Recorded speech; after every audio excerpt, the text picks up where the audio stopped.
یا انسان په دنیا سل نازیږي درنګ سات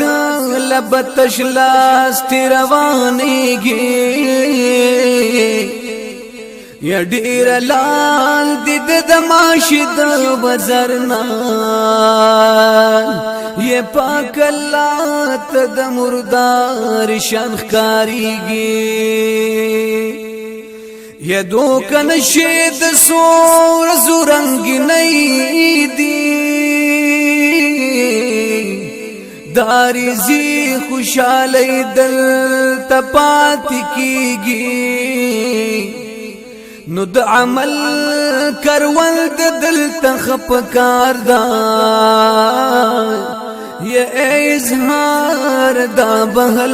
تپکاریگی یہ د عمل کرول د دل تخپ کار دا یہ اظہار دا بہل تپکاریگی